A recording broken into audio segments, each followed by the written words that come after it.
Xavier,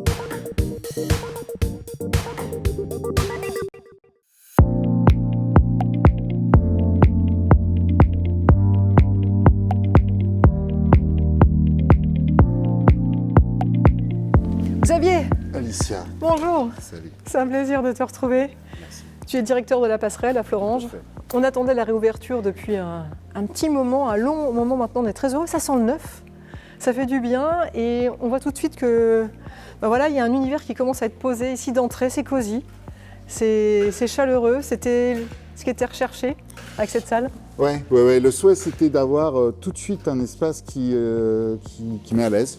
En fait, où on se dit, tiens, on va pouvoir s'installer, on a fait des efforts sur l'ameublement, la brasserie, les propositions plutôt circuit court avec une bière locale, j'y reviendrai, une petite mezzanine, on en reparlera aussi tout à l'heure. Enfin voilà, c'était l'idée quand même de se dire, ici d'abord on vient à la passerelle pour passer un bon moment et éventuellement voir un beau spectacle. Ce qui est intéressant maintenant, c'est évidemment le hall d'accueil. C'est la jauge qui a été largement augmentée avec une possibilité de recevoir 900 spectateurs, avec aussi des possibilités sur une jauge à 1000 debout et une mixité avec de la scie. Et une nouveauté, enfin une possibilité nouvelle, c'est du dîner-spectacle. D'accord. Pour faire du cabaret et aussi les nouvelles formes de spectacle autour de l'e-gaming par exemple. Ça veut dire qu'en termes éditorial, la programmation va être assez éclectique ce soir. Vous ouvrez le bal avec un humoriste, avec Laurent Baffy. À quoi il faut s'attendre ensuite? On a Olivier de Benoît qui est dans la même dynamique, un seul en scène. On aura du théâtre de bonne facture, de bonne qualité, avec Parlez-moi d'amour. On a Progvoisine qui assez rapidement en fait, a rempli la salle. On va avoir Negmaron, la nouvelle formule de Ange. On réfléchit à différents projets. On y réfléchit à des projets aussi sportifs, pourquoi pas, mais toujours dans une dimension de spectacle.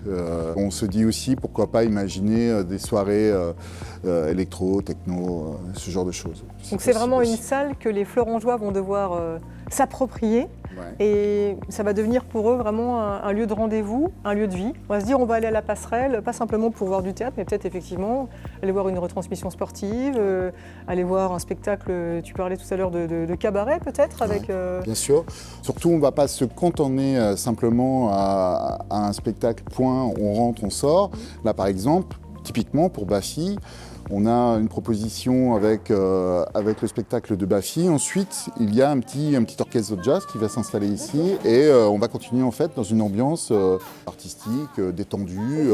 On boit un coup, on est bien, on prolonge la soirée. C'est vraiment ça l'esprit qu'on veut développer au sein de la passerelle. Okay. Tu parlais de restauration, là je voyais les petits manches debout, etc. Moi je commence à avoir faim, est-ce que je vais pouvoir me restaurer ici, manger des bonnes choses? Tu parlais d'une bière locale aussi je crois?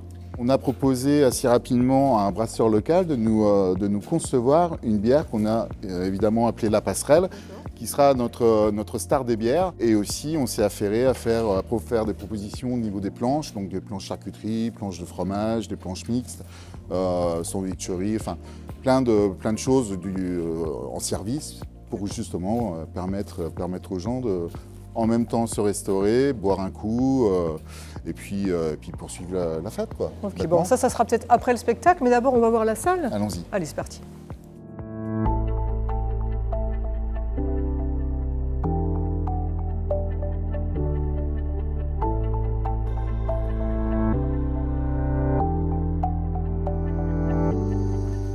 Donc une salle aujourd'hui qui a quasiment doublé sa capacité, non à peu près. Ouais. On était à 400, on passe à 900. On est sur 900, quand tout cet espace-là est rétracté, on est sur un 1000 debout, 450 au-dessus, on a encore du balcon.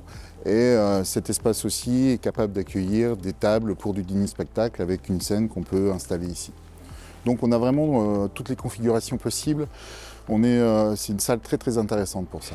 En termes de programmation, justement, ça permet d'accueillir d'autres types d'artistes, d'avoir une salle de cette envergure? Ouais, ça nous permet, comme je te l'ai dit tout à l'heure, ça nous permet aussi de faire des tests, d'imaginer, pourquoi pas du sport, du gaming, du cinéma, ciné-concert, enfin, tout est possible en fait. Là, on a la possibilité aussi de séparer la salle en deux, donc on peut être aussi sur de la petite jauge. On peut rester là-dessus pour être sur quelque chose d'un peu plus intimiste, on peut être sur du jeune public, on peut aussi imaginer de la conférence. On va recevoir Richard Malka dans une opération en octobre autour des commémorations pour Samuel Paty, sur une opération qu'on va appeler Livré debout. On aura d'ailleurs Sophia Aram qui sera présente pour un spectacle. Donc on va imaginer ce genre de choses, ouais, extra. Entre autres. Et tu parlais du confort des artistes, on peut peut-être aller faire un tour dans les loges, parce qu'elles ont bien changé aussi. Oui. Allez, c'est parti.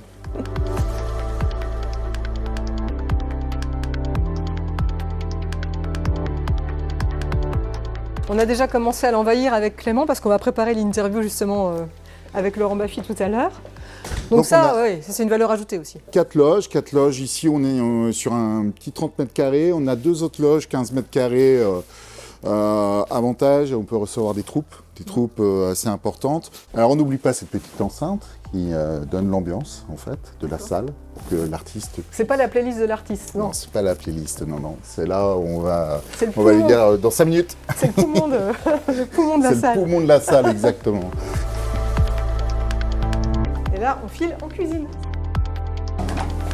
Et voilà, le réfectoire. Oui, il y a de la place. Oui, il y a de la place. De quoi se restaurer.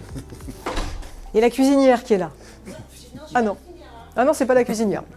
Oh. Je t'en prie. Et voilà. Voilà, au balcon. Tout à fait. C'est vraiment super canon. Et Xavier, j'aperçois monsieur le maire. Alors je me permets de te laisser 2 petites minutes, je vais aller lui poser quelques questions. Monsieur le maire. Bonjour. Bonjour. Ravi de vous retrouver dans cette magnifique salle. On l'attendait, cette salle. Ah oui, on l'a bien attendu, oui, ça je peux vous le confirmer. On l'a bien attendu entre le Covid, les travaux, mais ça y est, enfin ça porte ses fruits. Vous êtes heureux? Ah oui, je suis très heureux puisque comme vous l'avez dit, la salle de la passerelle, l'ancienne passerelle, a fermé ses portes à cause du Covid, n'a jamais réouvert après Covid et s'est retrouvée dans la situation de commencer les travaux en février 2022. Oui. Février 2022, on est aujourd'hui en fin février 2025, donc oui, 3 ans de travaux qui ont succédé à 2 ans de Covid. Ça fait 5 ans que la passerelle de Fleuranges n'a pas pu ouvrir ses portes. Oui, une salle qui a manqué aux Fleurangeois et qui seront ravis de la retrouver enfin. Ah, je n'en doute pas, aux Fleurangeois, et je pense à tous les habitants du territoire, et surtout avec maintenant des travaux, un agrandissement, une jauge qui est maintenant nouvelle, et qui va lui donner aussi une attractivité certaine. Il était nécessaire cet agrandissement? Il était nécessaire à plusieurs titres. Premièrement, parce que c'est bien de pouvoir réinventer la salle et le concept de la salle. Deuxièmement, aussi pour des raisons économiques. Il faut savoir le dire. Il y a toujours un enjeu à ce type d'agrandissement. Aujourd'hui, à 900 places, on voit qu'on est l'une des rares salles de cette dimension-là, de cette jauge-là, dans tout le périmètre quasiment Grand Est. Il y en a peu. Il y a du 600 places, il y a du 700 places tout juste, mais il y a du 900 et du 1500 places assis debout.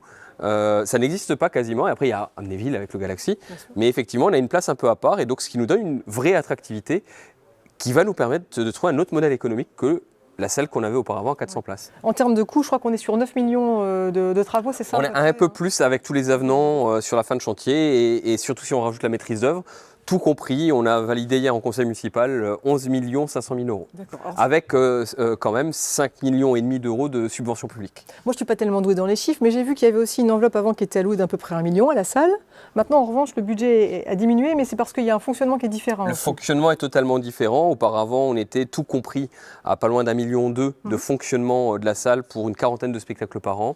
Aujourd'hui, cette salle ayant cette attractivité, notamment pour les boîtes de prod, parce que et on le voit d'ailleurs sur un certain nombre de spectacles qui ont déjà été réservés, on a beaucoup plus de capacité à faire de la coproduction. Et on a équipé cette salle avec tous les équipements scéniques les plus modernes, ce qui nous permet véritablement d'être dans une forme de tout venant des projets culturels. On est vraiment équipé pour pouvoir tout accueillir en termes de projets culturels, et on a une profondeur de scène qui nous permet de quasiment tout faire. L'enjeu pour nous, c'était aussi évident, c'est que l'ancienne passerelle avait 400 places, mais avait pas beaucoup de Florengeois comparativement à la population qui allait dans cette salle. Et donc il fallait aussi pouvoir rassurer le contribuable en disant à un moment donné, on se permet d'avoir une salle qui a un autre modèle économique et qui ne fonctionne pas avec des prix très bas par rapport à l'offre sur tout le territoire, sur la base du contribuable florengeois qui paye pour que le tout public puisse venir à 30 € la place. Je le dis comme ça. Donc effectivement, la réflexion sur le modèle économique, elle a été importante. Et c'est un vrai projet culturel où on va réfléchir à faire en sorte que la personne qui vient à la passerelle d'aujourd'hui paye le juste prix de la place de spectacle, mais aussi derrière une vraie démarche pour que les Florengeois puissent y avoir accès. Et derrière, il y a un projet culturel qui va devoir être travaillé. Ça, c'est l'affaire du programmateur. Bon, ne reste plus qu'à s'approprier. Il ne reste plus qu'à se l'approprier. Je pense que c'est important de dire qu'il y a aujourd'hui cette première soirée. Il faut quand même rappeler qu'on a eu la commission de sécurité il y a 3 jours. Donc on sent qu'on est encore en condition de sortie de chantier. Mais derrière, on aura évidemment une journée dédiée aux Florengeois le 8 mars prochain et l'inauguration protocolaire qui se fera vers la vingtaine de juin. Donc on aura plusieurs moments pour que les gens puissent avoir l'occasion de venir. Eh bien, longue vie à cette nouvelle passerelle. Vive la passerelle. Merci beaucoup. Merci à vous. Merci. Ah, Xavier, me revoilà. Et en voilà un bel endroit. Je présente la mezzanine. Elle est incroyable. Ouais. Superbe. D'ailleurs, tout de suite, on va s'installer là tous les deux. Donc ça, c'est vraiment l'endroit où on va pouvoir terminer la soirée. La débuter et la terminer. On débute, on termine. Mezzanine, ça résonne toujours dans l'esprit des gens comme un endroit un peu cocon où on va s'installer. On est à la fois dedans mais un peu à l'écart. On peut observer aussi. Et l'idée, c'est d'utiliser tous ces murs. La passerelle, c'est une histoire et on a toute une série de photos, des archives très très intéressantes. Et on trouvait hyper intéressant, nous, d'utiliser cela pour faire une exposition ici et de proposer une galerie. On va aussi pousser un peu plus loin en proposant pourquoi pas un ouvrage. Et actuellement, on tourne un documentaire parce que ça nous semble important de quand même inscrire dans le temps, de figer ça de manière un peu historique. Je suis un peu solennel, mais c'est 30 ans d'histoire. Je suis assez fier de bosser ici, vraiment, de bosser dans un lieu où il y a le Nest, un centre national dramatique, c'est pas rien, un théâtre, le Gueulard Plus, une SMAC, enfin des endroits de culture. C'est un lieu, un espace, un territoire où la culture n'est pas à l'abandon et c'est tant mieux. Et ça fait plaisir. Oui, ça fait plaisir à entendre. Je pourrais pas en parler pendant des heures.